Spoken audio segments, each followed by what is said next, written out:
Welcome to Men Unfiltered, a podcast that looks at men today, addressing what's changed, what needs to be restored, and modeling the God-ordained role of man himself.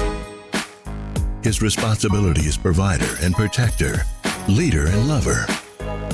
This show sets out to destroy the current narrative that has an apparent mission to emasculate men and purposefully restore them in an empowered position by addressing accountability for their own health, money stewardship, and commitment to leaving a legacy. Unashamedly, here are Men Unfiltered.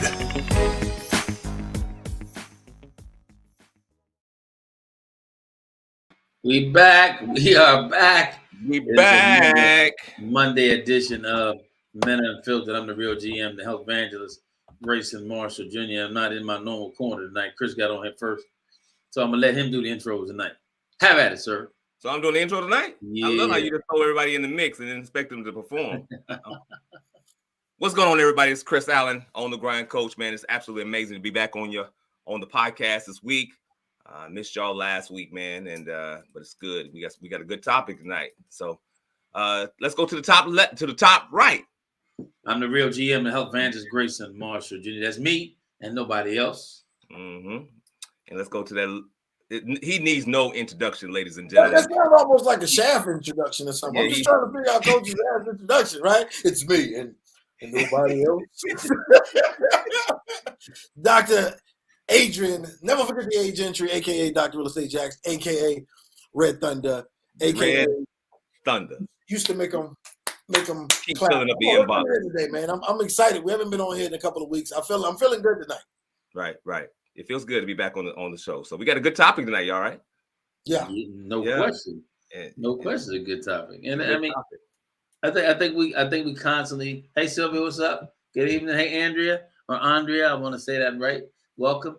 Always feel free to chime in and share your comments. Tonight is no different.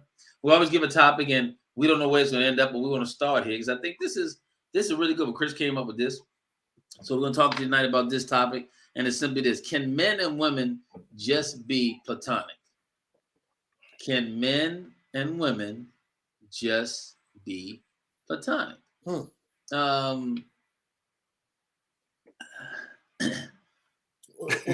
you say? Can men and women just be? What did you say?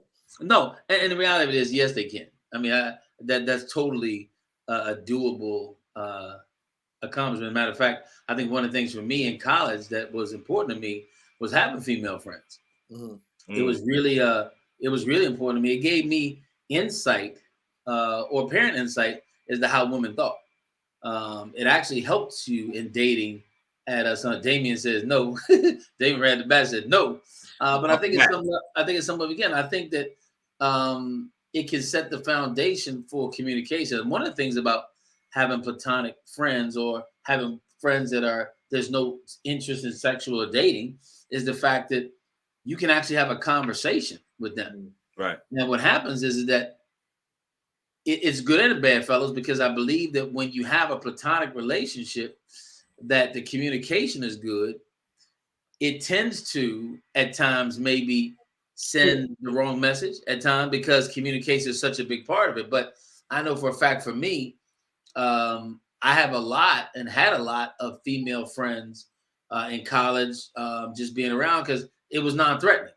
At least in my mind, it was non-threatening to me because it was like a sister to me. You know, I have one biological sister. And she still lives back in D.C. And we weren't necessarily close in proximity growing up. We're 18 months apart, so we're close in age. We were close growing up. But when I went to college and she went to college, it was years before we even got back into that. And I think that there was a part of me that just loved having that missing relationship, having someone that you can kind of talk to, kick it with, have a good time. And so I had that. Those are some of the most valuable relationships that I ever had. And to this day, because of social media, I'm able to keep in contact at a distance at times from and just still have them in my life in a certain way. But I believe it can be. Now, do I believe that it can be challenging times? Yeah, it can be. But that's my spiel to start off. What about Joe? Damien says only if he puts her on the do not sleep with list. If she puts him on the friend list, he probably still wants to sleep with her. Just my opinion. Had this same conversation with a lady I know the other day. Cool. Well, keep sharing, Damien. Go ahead. Chris, go ahead. What say you? Yes, I think it's definitely plausible to be male-female platonic relationships, but I think it's easier if you're not in another relationship, because sometimes if you're in a relationship, they may not understand your simply platonic relationship that you have with the other species, and so species. Good sex. But I think it's definitely possible. I have a real good friend of mine. Shout out to Crystal Clark, my homegirl from back home. Me and Crystal have been friends since we were in 7th, 8th grade. We've traveled together and never crossed the line. And was able to sleep in the same hotel and just my friend. And I think I agree with you too, Grace, that sometimes those lines can get crossed, because what happens is when you begin to be truly transparent and just open in that particular relationship, because there's no, I don't have an air to try to, I ain't got nothing I'm trying to hide, or I'm not trying to be a particular way. I'm just truly trying to be my authentic self. Sometimes those relationships can bleed over because you are being authentic and people fall in love with your authentic self. And so I think that you have to make sure that those lines are defined, what this is and what this is not. But definitely, I think it can be possible. I think the elements of a platonic relationship lend to some of the foundations that are good for a regular relationship, right? And I think Doc, and I'm gonna let him talk about it, but I think that's why Doc really has always said he doesn't date. He wants to be friends. And I think this is part of it. I think the platonic side of it allows you really to set the foundation for what the good relationship should be. Mm-hmm. And what's funny is that it's usually the platonic ones that you don't have, or you have less than of a physical attraction to. And because we're men, that's very important. Mm-hmm. So I think to have that platonic relationship, it's necessary for us. We want to have somebody we can talk to, but at the same time, the innate naturalness of who we are wants that person that I'm having that conversation with to be someone I'm attracted to too. And it's very hard, or seemingly hard, for a lot of men to find both. You can find one that you can talk to, but she ain't one you trying to smash. Right. But then you got one you want to smash, but I can't even talk to her. I don't even want to talk to you. I don't even want to call you. That's it. You know what I mean? Stop. What's it? All right, so y'all came really, really like forthright, right? Y'all sound real good, and I was just letting everyone get what they were saying out, because yeah. Okay, so it's a thin line, and I'm on the line with Damien over here right now. Now in my life, I can have certain platonic relationships and I have the urge of having sex. But I'm gonna be honest with you. Before, no, like teenage years. You my sister. That still don't mean I won't smash. And I don't think there weren't too many. There weren't too many. That was like, hey, let's get close. Oh, you're vulnerable. I think we're thinking it exactly the roster. Like they were going on the roster. Andrew said it the right way. I think now, being older and kind of understand the relationship a lot better, right? That whole season that I had where I became, I was celibate. I didn't have sex for about 18 months. And that was the whole purpose of really trying to understand females, understand them from a different light, to be able to have that type of relationship where I'm not constantly thinking about, you know what? Yeah, I'll sleep with her. I think most of the time with platonic relationships, and I think Miss Brittany said it best, it says, I believe they can, as long as there's no sexual attraction between the two. I believe those type of relationships back then were ones that could be platonic, but I don't know how much time I would have spent with that person, because my focus was on something completely different. I agree with that. So now when I'm looking at it, I do have platonic relationships in my life right now. It's nothing having to do with sex at all. And I'd even thought about that once or twice. A couple of friends, right? Female friends. And I wanted to kind of play the scenario out in my head. And it's like, well, if she ever slipped, would I sleep with her? You know what I mean? And then I'm thinking, no, that relationship is a bond. And I wouldn't want to tear up the bond between the two. But I think you have to test that out with everybody. I think a lot of people use this platonic relationship things, not understanding that most men are predators, right? Like we will wait Not predators like in an old creepy way. Is No, it like lurking behind no, windows and stuff? We're in your bushes at night with a flashlight. No, we ain't doing all that. But at the same time, like I believe women don't understand that many men will wait for years, and this is the idea, concept that they have in their head, and wait till you're vulnerable enough to sleep with you. And people are like, oh no, he's just my friend. No, he'll sleep with you. Right. Yeah, he will sleep with you. And I think that type of being naive like that can truly affect the relationship. And some men, we will notice it. And I'm not talking about from the standpoint of insecurity, but some men will notice it the same way some women will notice a woman that's saying, you know what I'm saying? Like, that's just my friend. They'll notice the exact same thing. That's good. Let me ask you. I want to answer Damien's question. The answer is no. The answer will be no, Damien. I would not sleep with her. So let me ask this. Can you reestablish a relationship that was once sexual to platonic? Can that be done? Can you have somebody that you had sex with, right, but no longer are interested in that way, but you now have created a friendship with that person that if the opportunity came to go and you wouldn't go back there, but now you all have a different. Can you do that, or ladies, is that impossible? I mean, it may be harder for ladies because their whole nature is built in around the sexual act, and there's an emotional attachment there. So can that happen? Can people who have been intimate, I'm not necessarily talking about in a short relationship. You know what I'm saying? You all were friends. You had that opportunity. You did it. Now, after I did it, I don't feel the same. but I don't want to lose the friendship. Can you go back and develop a sound platonic relationship there? Can you do that? And ladies, I'm asking you that same thing. Carmen Pete said it's definitely possible. Brittany says if you're mature enough. Andrew said it would be hard. What do y'all think? No, yeah, I've been there. So. I've been there before. Yeah, I think so. Yeah, I've been there before, and you know, the sex was just one of those things. We ended up having sex a couple times, and it was just like the friendship really matters. The sex was cool, but the friendship really matters. He says almost impossible. Yeah. No, it is different. Damon keeping it funky on the platform. He's like, ain't gonna happen. He said, yes, no, I think it would. Go ahead, A. No, I mean, I've been in that relationship. I've been in that situation before. It's completely platonic now.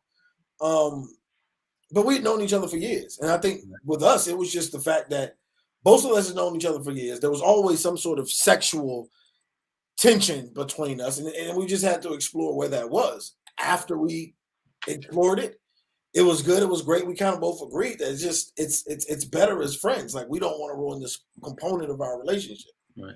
Michelle says, I'm a different type of woman, but I'll say you have to be mature for that. What type of woman are you, Tashelle? While she's answering that, I think it goes back to, I agree with Tashelle. It's this is not a platform where we're talking to kids, and this is not a platform where we're talking to young people. I'm hoping this conversation is open to mature adults, right, who have been around the block, who've been through some things, and in a different place in their life. This is no longer the time where she's I'm no longer attracted to him. Yeah, we got to get to the point where we're just mature and realize that piece is not the only piece that's going to keep the relationship together, right? And so, I think that you can have platonic relationships if you've been with that person before, and just realize that we're in a different season now. This is a different season. We're in a different place. We're in a different maturity level. Right. You said something, Grayson. You said that you think it will probably be harder for women to do it. Expound upon that. Why do you think women will have a harder challenge? Because I think that a woman, when she, and again, we're talking about mature adults. Right. Most women, when they give themselves physically to you, it's more than just the act of sex. So if they've gone and given themselves to you, and now you no longer want that, but you want to remain friends, I can see that being harder for a lady at times, because the majority of them, before they're going to give themselves, there has to be a level of trust, and it has to be something a little bit deeper. And I think it would be harder for them to maintain a friendship with you or with the guy after they've given themselves to them. I think it would be harder. I don't think, again, I'm not saying men are more shallow, but I think it would be easier for a man to do. Now, we're in a new age of women. They might just say, I smashed too. I'm out. I just want to smash. I'm gone. Point right there. I think it's across the board at this point. I think I think emotions run high throughout our entire culture. Yeah. I don't think it's a man or a woman thing anymore for someone to have sex and completely just disregard it as sex. I think that was a man thing or a man belief. Right. But these women counting bodies just like men counting bodies, right? They go in the exact same right. Listen, when Cardi B is a role model, is a role model for you. Yeah, like when Cardi B has become a role model. When Megan Thee Stallion is now your favorite artist, and you have is on your dream wall. I don't think it's a real emotional attachment to majority of women anymore. Not majority. I don't have any stats on that, but I think there's a large percentage of women who, at this point, they just as hard as men. I call them lady nuts. They have lady what? Lady nuts. Lady nuts. Shara said I must have dude genes at this point in my life. Who said that? Shara said I must have dude genes at this point in my life. And you know, Doc, and you probably are right. I think across the board, there's a newness about this that I think there was at some point a reverential belief about when it should be done. But I think because roles have changed and people have different attitudes, and like you said, the language of the anthem of the new lady is you don't get nothing unless you bring it a bag, and I'm not giving you. And if I give it, it's nothing. You know what I'm saying? So, touching the dingly thing in the back of the throat. In the back of my throat, right? You know what I'm saying? So she said, Letitia said, those are my role models. But and I think we're getting to a place where the openness of women is different. Now, let me ask you something, fellas. Is this new type of woman easier to handle or more challenging to handle? This new woman who is maybe not as deep emotionally and can take it or leave it and has her own bag. Is it easy to even be platonic with them today? I mean, because usually there was never a judgment in platonic. You accepted them for where they were. But it seems like in the world now, the competitive nature or the competitive element is there. Can you even be platonic now, or is it a contest? Is it a one-up? What do y'all think with that? No, I think it's based off each individual man. Like, what do you really want? What do you want in your space? What do you want in your life? What do you want in a relationship? I think that plays a major part in the relationship that you'll have with a woman that's more masculine. I have masculine female friends, right? Like, not masculine from the standpoint they like women, but they're masculine from the standpoint if you talk to them, like, God dang, are you talking to a dude? But at the same time, our relationship can still flow because our entire relationship is just based off of that. It's platonic. It has nothing to do with sex at all. And I think that's where where do you really want to be with relationships? And I think we have to look at each individual person and say, this relationship fits me and suits me here. Yeah. And I think we don't really do that many times, especially men. Like we go head in, we have a focus on sex, and that's all we care about. You know what I mean? So at that point, we're not looking to build relationships or be vulnerable. And I think that's transitioned over to women, that it's much easier just to sleep with this man and have no feelings or get no emotional attachment to him. Why? Because I don't want to be hurt either. And I think that's a defense mechanism. Yeah, I think that defense mechanism kicks in for the women that men have almost trained them to be that way. Correct. And they can't be in their vulnerable feminine space because we've trained them over the years to be masculine. You know what I'm saying? To be in that space. And now we regret it. Now we're like, what?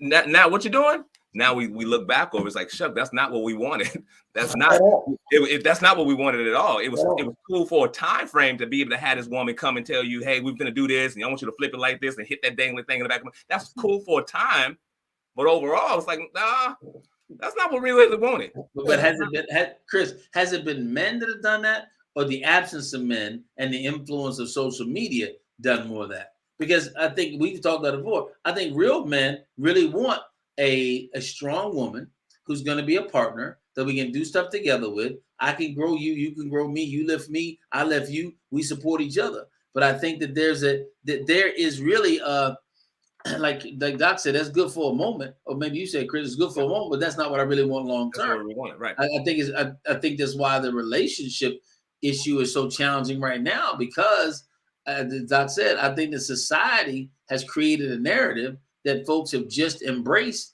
and they feel like this is the way I got to live. Right. I heard I think Evie was talking to me today about the young people that she knows, and even her son was saying that this is what women want today. They want a guy who won't spend that money. They value you and evaluate you on the paper that you pushing and what you slinging. And it's like, but this is, and here's reality. Let me ask you this. Let me go there. Is a platonic relationship one where is a man still in a platonic relationship? Is a man still giving out? Giving is out he what? Giving out what? Or is it all 50? Giving out what? Giving out what? How are we platonic when we giving it out? What are we giving out? Money, time, you doing some things. You just hanging out as platonic. Are you taking, if it's a platonic friend, are you taking her out on dates? No, going out, huh? No, and I think for me personally, I'm just that guy. Like if I'm going out with anyone, Coach, me and you go out. We split. I mean, sometimes you're gonna pay, sometimes I'm gonna pay. Right. So it's not something that I even really think about when it comes to a platonic relationship True. with a woman. Am I just giving you money? That's no woman. So I'm not married. No, but I mean that. That's no woman. If you have I'm saying that if you have a platonic friend and y'all hang out, maybe y'all have the same interests. Y'all like raising bees and y'all in real estate and y'all hanging out. If y'all go out to eat lunch, is it something that you know what I'm saying? I'm asking that. I think that's just who I am. I'm a generally paid regard. Right. That's me too. That's me too. I'm just one of the people. Damien said, "Heck no." I want to make sure we're clear. I want to make sure we're clear though. It's expected though. That's just who I am as an individual. If we're platonic, that's exactly what we are. We're just friends. You know what I'm saying? There's gonna be some times that I'm gonna catch the bill. There's gonna be some times you're gonna catch the bill. There's gonna be some times I'm gonna say meet me at the spot. There's gonna be some times I'm gonna whatever. There's no expectation on a platonic friendship. I get it. I was just wondering if that is a belief by anybody. Do ladies believe that too? If we're platonic, if you go out, you will pick up, and it's not a date, but the man, like you said, Doc, that's who we are. So are they expecting that? Shar says, if you ask me out, yes. If we're platonic, then we can just hang out. That's it. Okay. Right. Yeah, and I don't think it's a big. I don't think it's a big deal, right? I've never thought of it as a big deal. Right. That was a good question. Absolutely not for any. Absolutely not any. When friends are romantic, I feel like I can arrange and pay for money. And I'm not saying that. What I'm saying is that if you have a platonic friend, okay, Chris, you have a platonic friend at Jazz Festival is here. He said, hey, what you doing next Thursday? You want to go to Jazz Festival? Do you pick up the ticket? Or do you say, hey, get your ticket? That's what I'm saying, stuff like that. Because I'm asking you to do something with friends. But for me, I believe in any relationship there should be give and take. Right? Now, if I'm always the go-to, this isn't benefiting me. Right. This seems like you're winning a lot, and I'm not. So that's probably not the best relationship. But I think a lot of the masculinity that's come about is just truly a protection mechanism, right? We're not born an angry, mean person, bitter, pushing everyone away. That's built out of environment over the course of our lives, right? So even when I see some of the women, they walk around with what they call it the angry bee face, right? I think there's a lot of times the resting bitch face. Yeah. To push people away, and I think a lot of us have grabbed that, especially now today when a lot of us are feeling as though people are trying to take advantage of us. You have so many scams going on. You have social media constantly talking about. I can't stand these shirts. It was really hot a couple years ago. Catch flights, not feelings, right? Like, so now the cool thing is be completely emotionless, right? And that's the sad part about it is because we're holding in all the things that we truly need to be letting out and being vulnerable about to be able to heal ourselves. But so we've become we've become very lonely. And after we look at the statistics from COVID, more people are lonelier than ever before and depressed. Mm-hmm. So now we're holding this whole hard exterior on and not able to release it because we've been conditioned to believe we have to be this hard individual. Mm-hmm. Mm-hmm. And it doesn't allow us. And again, this makes relationships challenging. And again, you can't have. I mean, think about this now. Do people even use the word platonic anymore? Mm-hmm. Is that even conceptually something that I look at when I'm meeting somebody? Is platonic even a part of my looking at you and saying, that we just gonna be friends? I don't even know if people even go there anymore, Doc, based on the things you just said, the lack of emotional attachment. I think there's more of can this person do something for me? Mm-hmm. Is the person, we get to that place where, because we say things like only being around people are gonna elevate you. If they can't do something for you, this is the mindset. So do we even embrace people like that? So I think platonic people, really are an expression of how much you just love people for who they are. Mhm. And I think And nowadays, where they're at, and where they're at. Right. And I think we really lost that ability, right? A lot of relationships have become truly superficial. And it's all based off of what you can do for me. Like you were talking about before. A lot of women talk about what can a man, can he pay? Like, what do you mean? Right. Like you're more worried about what a man can pay versus how they'll treat you, or what a woman can do versus how they'll treat you.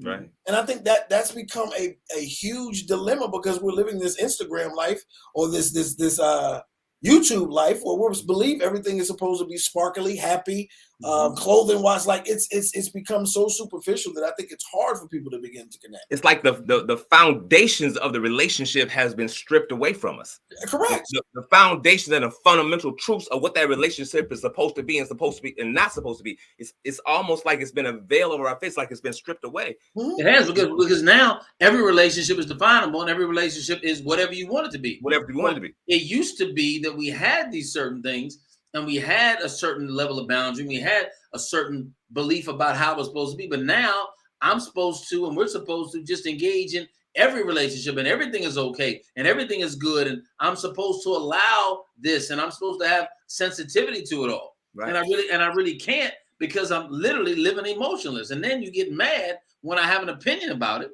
that's contradictory to the way that you're living.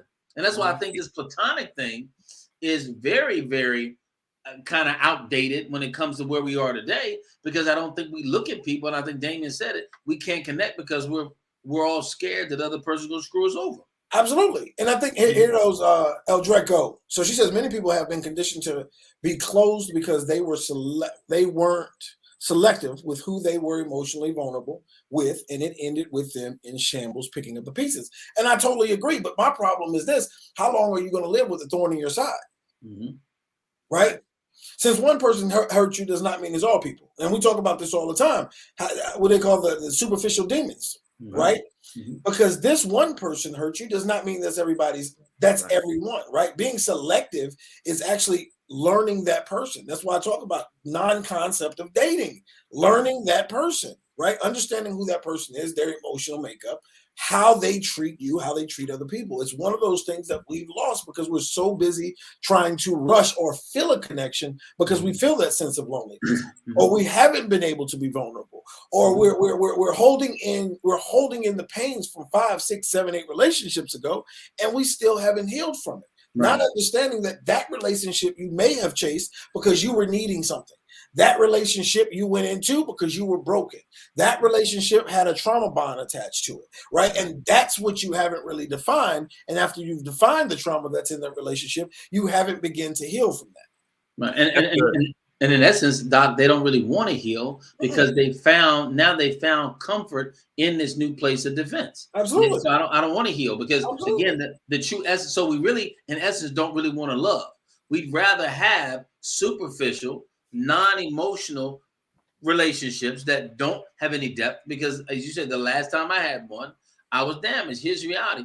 The matter of fact is that you have to be honest with yourself and say you really weren't in a relationship. You defined it as one, but it was missing certain aspects of it. And what you did was you gave a definition of something that wasn't complete. You weren't complete, they weren't complete. And what you were looking for and talking about was never truly defined. The best interest of you or me was never really brought to the table. It was what I wanted or what you wanted. If you found the opportunity to be able to get it through me and I gave it to you to get through you, then we have its own challenge when it comes down to it. So go ahead. Go ahead.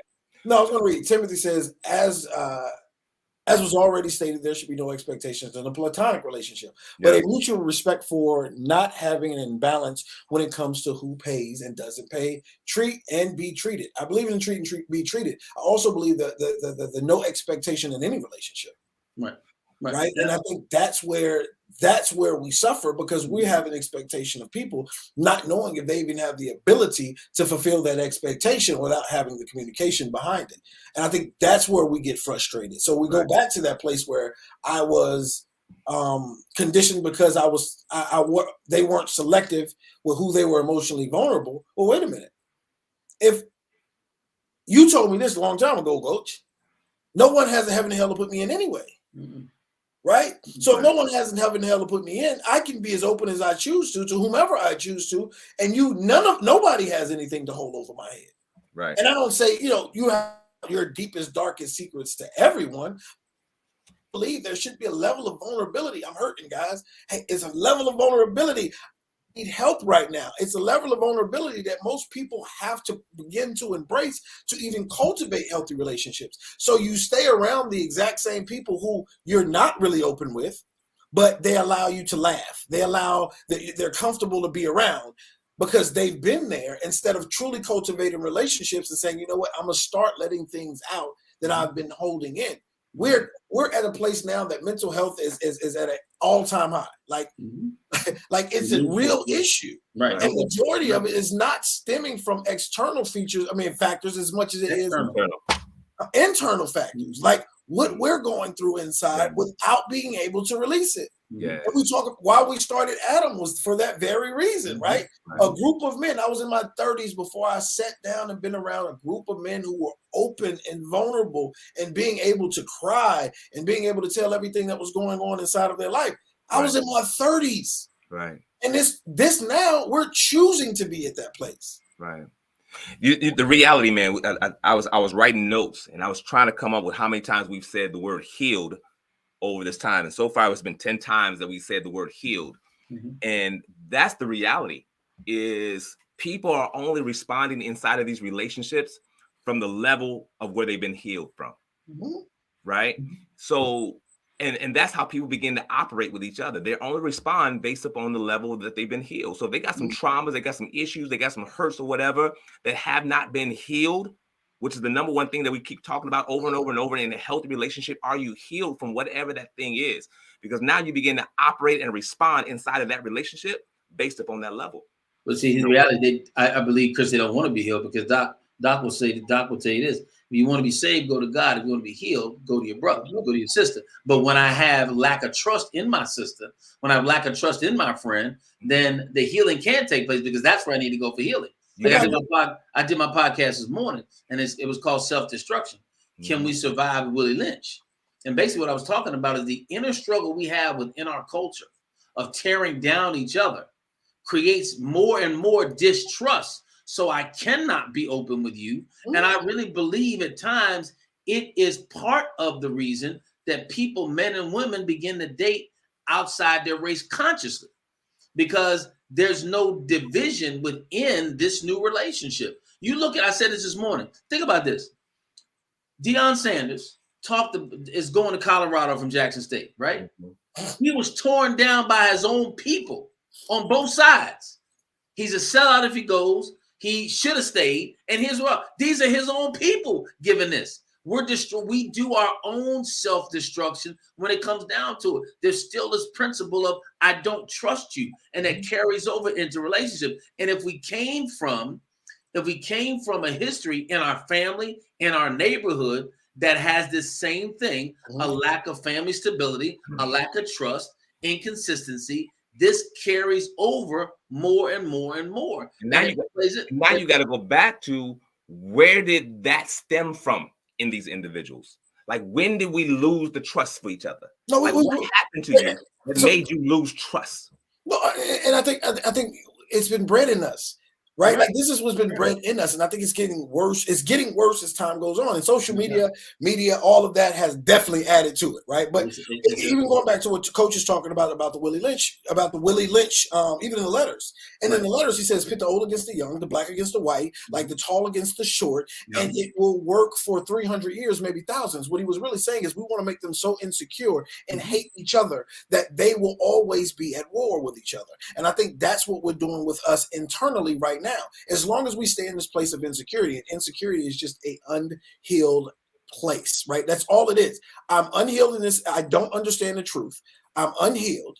I've created all of these premonitions, these ideas, these concepts in my mind, or someone's pushed it over on me, and I've decided not to relearn what I think I know, and I've decided not to heal from that place. And that's what we've done. That's why there's so much division, not just between black and white, but the division becomes light skin, dark skin. Correct, exactly. And woman, right? So now I really do not trust. Finish this statement for me. That's why I don't like doing business with Black people. Come on, man. Mm-hmm. Your whole life, you've been conditioned to have a different expectation for a black person before you had the expectation for a white person. Correct. It's something that's been drilled into you. So that's the exact same thing when I hear women say, I don't like hanging with women. Why? They messy. Wait a minute. Wait a minute. So who taught you that? Who taught you that? Right. Right, because that's something that you learn. And without knowing it, you automatically have frustration, anger, and animosity towards someone that's never done anything to you. Right. That's why I say you can only respond to the level that you've been healed. So when they make that particular statement, something happened that triggered them, that makes them think that way. But and that's how they responded. And until we have accountability at a higher level, we'll always continue to blame externally, and that's what we continue to do. Chris, you talk about when did it happen? It's always been a part of us, and we've laughed it off. Think about this: we grew up playing what they call the dozens, right? Right. We made it a joke to tear the other person down. Yep. What other cultures did that? I didn't see that in Hispanic America. Ranking was a sport. Exactly. It was an Olympics. Exactly. And it wasn't. It was in our culture, right? Because it was a part of the division, and you had to validate yourself within that. So again, we're talking about systemic problems. Again, even though, and Damien said they were influenced. Here's the deal, Damien. They could have been open and introduced us. We don't have to accept them. Right. We don't have to take them. The reality of it is we've accepted it, and we made it a vogue part of our culture. Because if you couldn't rank on somebody, then you were weak. You were sorry. That was kind of where you were. And I remember going through this as a young man, being darker than everybody. It weighed on me heavy growing up. Now, the equalizer for me was my athletic ability. So anytime I felt less than being talked about, I literally was able to go and answer that physically, right? So that was where I was. But again, it addresses all these things. So I think, Chris, we're talking about this trust.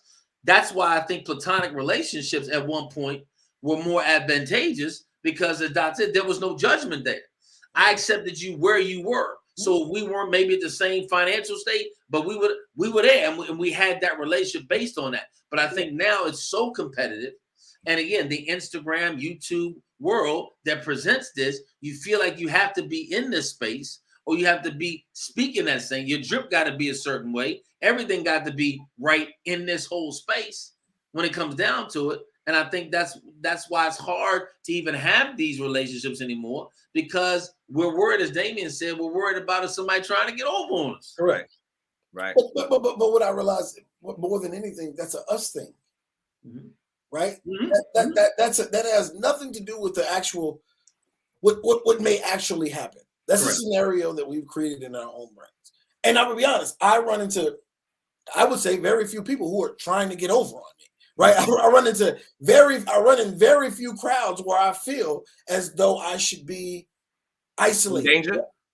Or in danger. Like I run in very few crowds that way. Right. And the reality was, yes, we've all been hurt. I think that's a commonality between every man, every woman, every race. We all deal with the same thing called pain. I think it's how we begin to categorize pain. Right.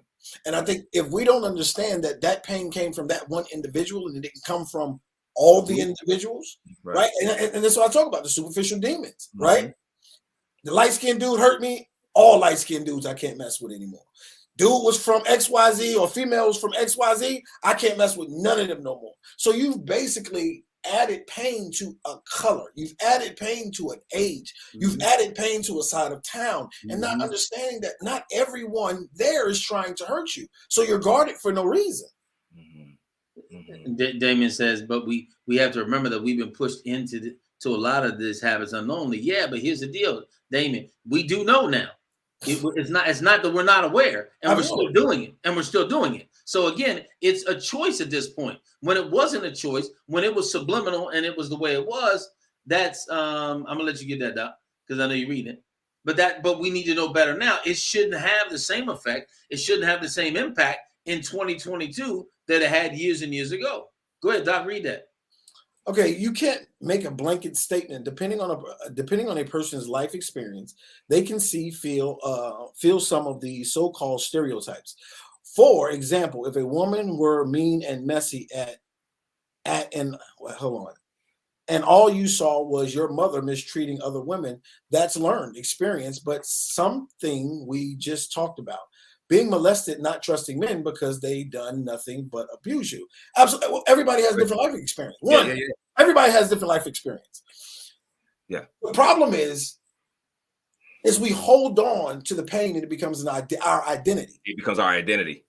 Instead of trying to relearn, instead of trying to heal, and we hold on to this thing as one of our pains that we take throughout our life. We hold it on, chip on our shoulder about it. And I'm not saying, first of all, molestation in any kind of way, any kind of trauma that you've sustained as a child is absolutely horrible. The problem is you have to learn how to heal from it, right? Are you seeking professional help? Now, I know people that go to therapists professionally and still as screwed up as they were 10 years ago, right? Because they're not willing to release the pain that they felt back then. You haven't seen that same threat in years. And I can understand that it's hurt there and you have to heal from it. But everybody can build and grow from that standpoint. Absolutely. And especially if I know this is a problem in my life, I can't keep that problem in my life if I truly want to live a Zoe life. If you want to live an abundant life, because if you don't let whatever that trauma go or deal with it, and I think Shara said it best when she said the first step is realizing that you have that thing there. That you have a problem. You got that thing. Because if you don't identify and realize it, you're not going to be able to get healed from it. So some people out here walking around, some of us are just walking around, not even recognizing, saying, hey, that thing, that abuse, that child molestation, that affected me. And realize, I remember, I dealt with that as well. And so I remember it was with my own kids, man. I wouldn't let my son sit on his uncle's lap. I wouldn't let him go to the park with his uncle. That thing had messed me up because I was trying to protect based upon what had happened to me.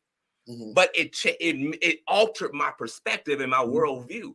It wasn't until I had to go back and deal with whatever that was that I would say, wait a minute, that wasn't his uncle that did that. You know what I'm saying? That what happened to me in my past. They ain't got nothing to do with where he's at right now. Correct. You know what I mean? And so if you don't want to deal with that stuff, man, you always going to be walking around here with a limp arm, a limp leg, a cock eye, because you hadn't properly healed from whatever it is.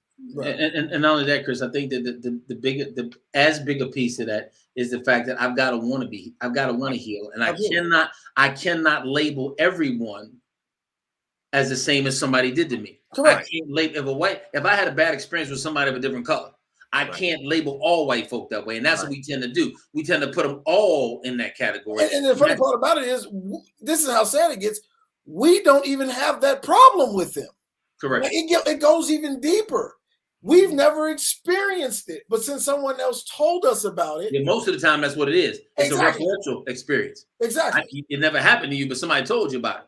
Right. You know, just like slavery.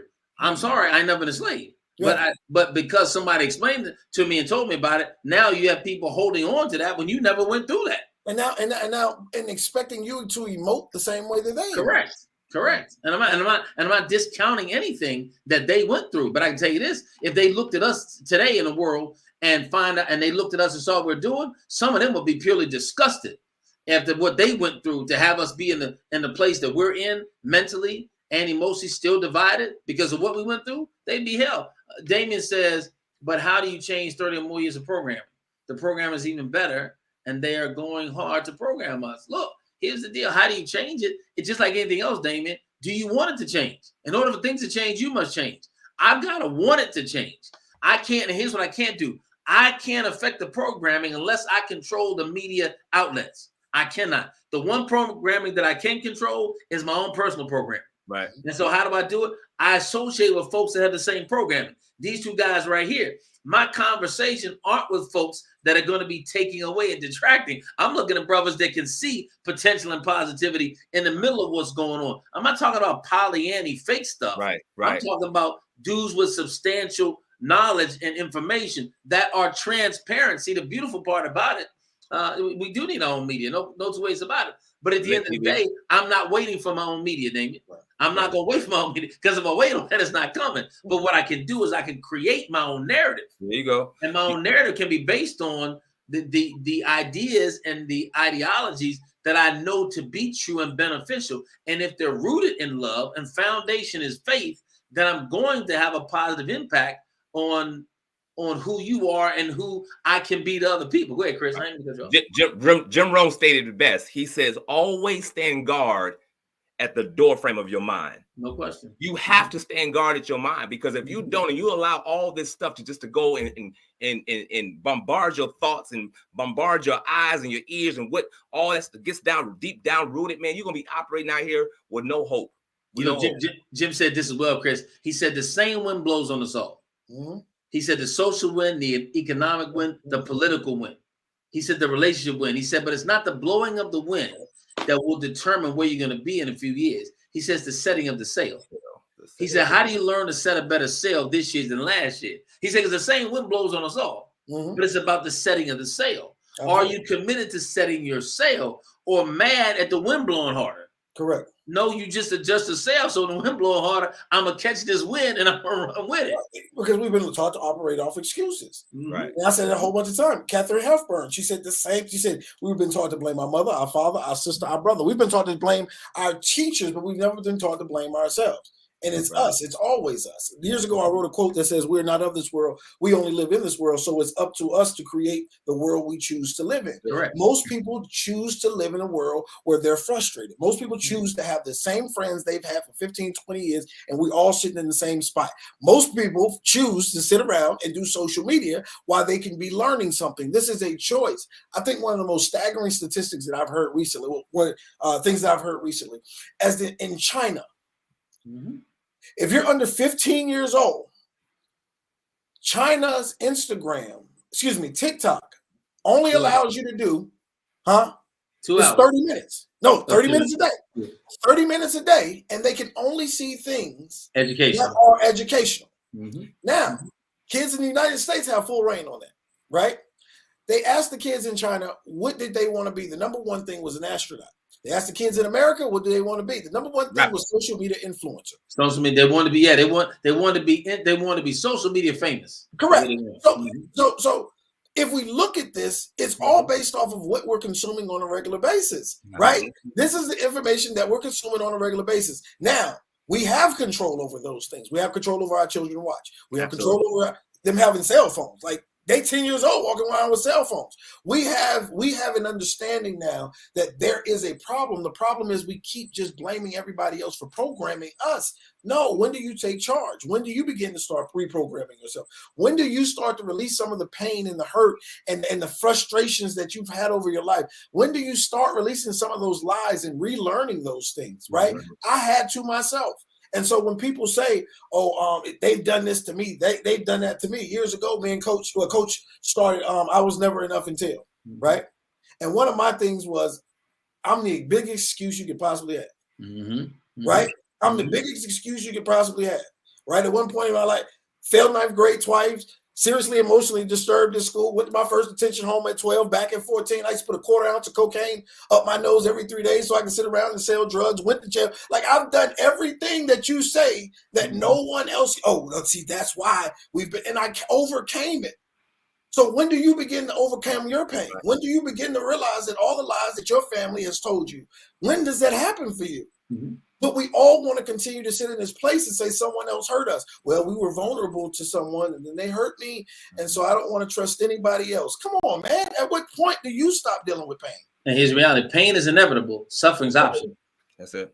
Pain is inevitable. You're going to have pain. Pain is going to happen. There's no void. There's no way to get around pain. Pain is inevitable. It's the suffering that's optional. And what we've done is we've become and made it a badge of honor to say how much we suffered. Correct. So now suffering has become something that I just want to tell you how much I've suffered. So you can get on this board with me, because woe is me and this suffering thing that I've been through. You know, Tim says, guard your heart. Proverbs 4:23, guard your heart, because out of it flows the issues of life.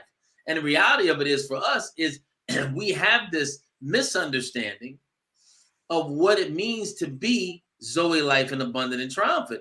You have to go through stuff, but suffering is optional. Nobody said, Doc and I did a podcast one day, it don't have to be hard. Right. It just don't. We feel like it has to be hard to get there. Where does it say that? He says, my yoke is easy, my burden light. It doesn't have to be hard. But we tend to find value in the stories of successful people will always tell you about what they went through and what they've gone through. So we found some value in it. It does not have to be hard. You don't have to go through 30 relationships. Right. You can find one and have a good one. You know what I'm saying? You can find the right career and passion and follow that for your life. You don't have to go through 16 different jobs. You don't have to go through this stuff. You don't have to have 4 baby daddies before you find one. This does not have to be the case. But for some reason, we have found some sustainable belief in who we are if we've gone through this stuff. And if you haven't gone through it, then you ain't been, no, nobody says I have to do that. You don't have to be broke. You don't have to be. Now, again, the beautiful part about hearing from other folks is hopefully so you don't repeat that stuff. Right. That's the hope that if you overcome by the blood of the Lamb and the word of our testimony, and we love not our lives unto the death, then I'm saying that look, I've been through this. Don't do this. Right. But for some reason, ain't nothing good down here. But it's back to we don't trust. I don't even trust your story. I still got to go through that. I don't even trust it. Right. Even though you told me it's the lack of trust. It works on both sides. But I don't that's trust you you. for the truth, and I don't trust you for what you say you've been through. What people have to understand is you attract what you are and keep what you are, not what you want. You're correct. You attract who you are. Not what No, but I just can't leave it at you attract what you are. I can't just kill it. You hold on to what you are. Correct. So if you're a broken person, there you go. You're going to attract broken people, and you're going to hold on to broken people. Because right? When you begin to get healed, when you begin to be honest, you will attract those very people. Why? Because I can see your lies now, bro. Listen, that's what I was saying. You only respond to the level that where you've been healed. It forms your viewpoint. Correct. If you haven't been healed in a particular area, your lens is always going to have that muck on there. You told me before we started the podcast, I thought I was looking fly. I thought my vision was good. First thing you got on the thing you said was, hey, clean your lens. Clean your lens. Why? We can see it better now. Once you begin to heal, you get once you figure out where you got some traumas, once you figure out where you need to be healed, trust me, your lens will be clear and you will be able to see life in a whole different perspective. You won't be able to respond in a whole different perspective. But if you hold on to whatever you're holding on to and you haven't properly been healed, clean your lens. Clean your lens. And again, I think it's really, but here's, Chris, here's the sad part about it is that they've never seen it in anything but blurry. They've never seen anything but cloudy. So if I've never seen anything but cloudy, I think cloudy is clear. Yeah. So when you tell me that it's not clear, I don't know that it's not clear because I've only seen cloudy, right? Yeah. So we really have to be examples. We have to be walking epistles of something different. There should be something about you that people notice, man, hold on. My life don't look like this. What is he doing? Because I may think my life is good, but I'm looking over here at somebody else, not trying to have this stuff, but there's a different energy right there. There's something going on. What is it? Because if all I've ever seen is cloudy, I think it's clear. And I don't think there's any reason to do it, especially if I've survived it. Survival has been a thing for us not to grow. If I've survived it, then I don't feel like I've had to overcome it because I made it through. No, it shouldn't be like this. You said one of the things. I'm sorry, go ahead, guys. No.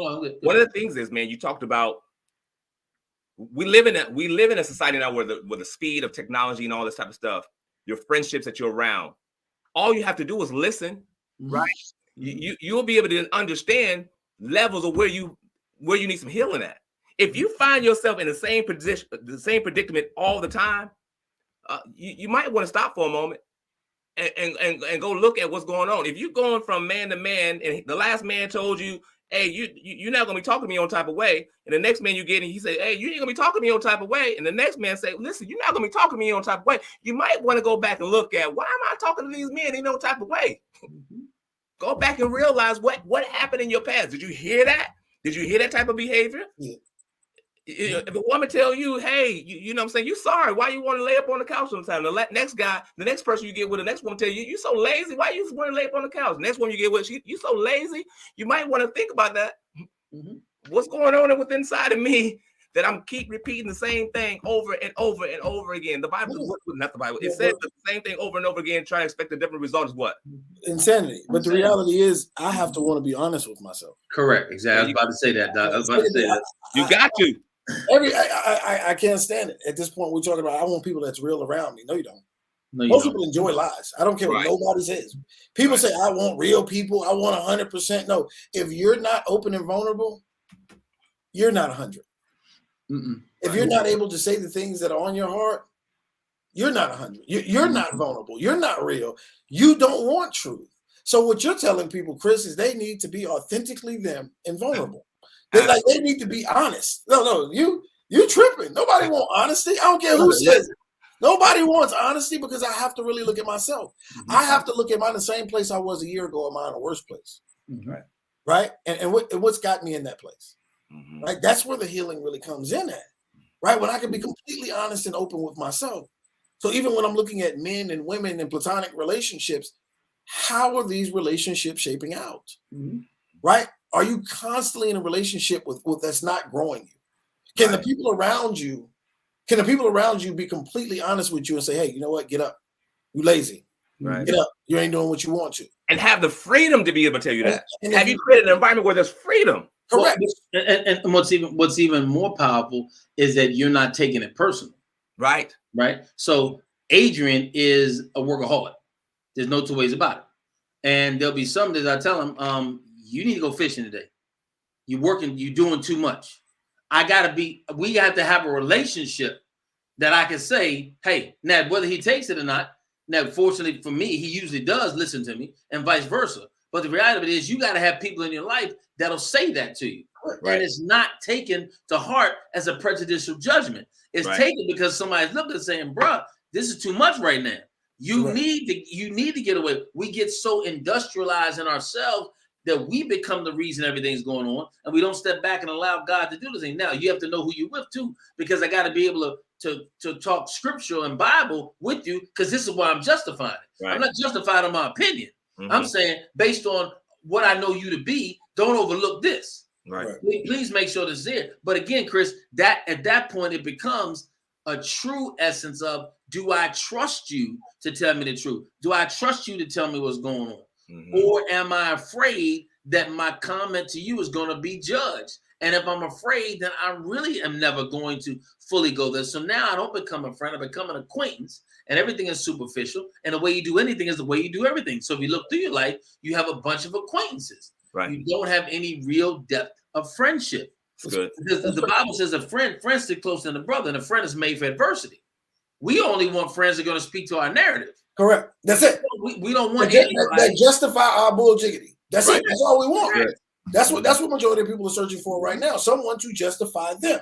Right. Mm-hmm. That's why we stay with people. If I ain't doing nothing, I want to be around people that really ain't doing nothing. Now I will reach for other people, but I want to stay in my box because I can stay vulnerable and I can stay safe here. And that's what majority of people are. We're looking for people who justify us, who validate who we are right now. And we need to truly find those people who will be completely honest and open with us. Well, Doc, as you always say, there's no value conflict in comfort. Yeah. If we're comfortable, there's no value conflict because we share the same value. Exactly. We're sharing the same lack. We're sharing the same inability to move forward. So there's value. When you get around other people, now it becomes a value conflict. Yeah. Because I want what you have. Well, here's what you have to do. I know my value. I'd rather do this. Right. So I got a value conflict there. So I don't really want to look at you. Let me look over here at you. Because I might not have a value conflict here. But if you really want to aspire to that next level, you should have value conflicts. Right. That's a requirement to elevate, is a value conflict. Something's got to change in your life. You got to give something up to acquire that next level. And it's not always monetary. It's a new level of your relationship. If you want to have a better relationship, you may have a value conflict and have a conversation. You better start having a conversation. Right. Because that's required to elevate this. You've got to start dating again and doing some of those things in a relationship. Because if you don't, you have a value conflict. It won't change and won't grow for you if you're still stuck on stupid. No. Good. You know, it's crazy. We went from can men and women have just Platonic to Willie Lynch to healing. There was some scripture thrown in there. Well, we went to the gambit tonight, didn't we? Listen.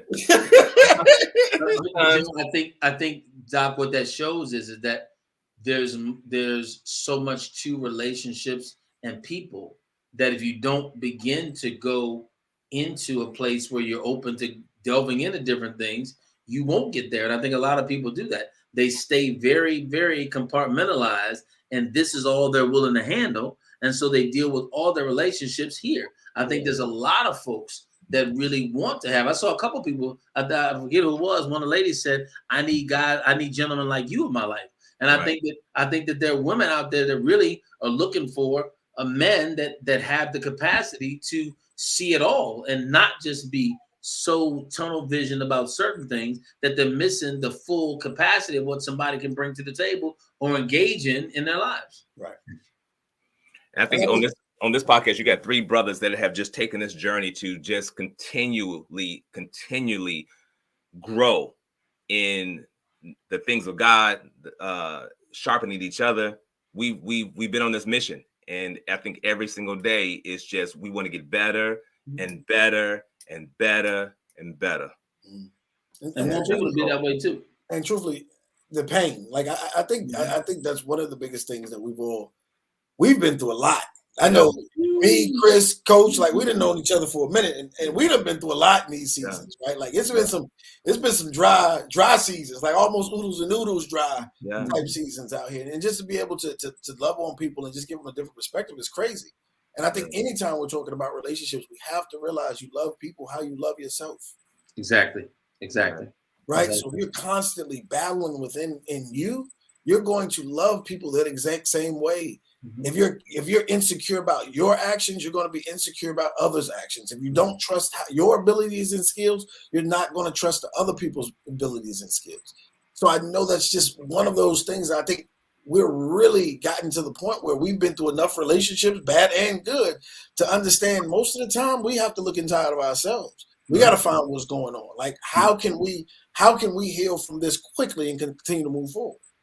Right. I think if any relationship you got platonic, you need one with yourself, because it seems that platonic relationships allow you to be open, honest, and trustworthy. So begin with yourself, and it can carry over. So this has been a Monday edition of Men Unfiltered. We've had a phenomenal time. Thank you for all of your input. Please join us on Mondays. Please share comments, concerns. Please share your ideas. We'd love to hear them. We love your input. We love your participation. I'm the real GM, the health evangelist, Grayson Marshall Jr., and my partner to the left at the top tonight, Chris Allen, On the Grind Coach. Go check out my site, onthegrindgear.com, onthegrindgear.com. As always good to be with y'all. Appreciate you, boy. My man at the bottom holding it down as always, the incomparable Red Thunder. Well, he gave me enough adjectives tonight, man. I thought it was like a build-up. I need a build-up. I'm gonna let you do them all. I was gonna let you do them all. No, you gotta build me up. Is there a way, Grayson, that you could put a whole bunch of tickers at the bottom, so when he come up, it just starts to go across the screen at the bottom? Yes. Yes, I'm gonna do that. I'll do it next week. I'm a savant. I sell real estate. I used to make them clap. I'm a former male thought that loves Jesus. Doctor. Well, this before the celibacy or after? You reform thought. Yeah, reform. The celibacy or after? Yeah. I ain't making them clap no more either. Jesus is real. We have fun. I hope you do too. Please come back and join us. We'll see you next Monday. God bless you. Have a good night. Peace.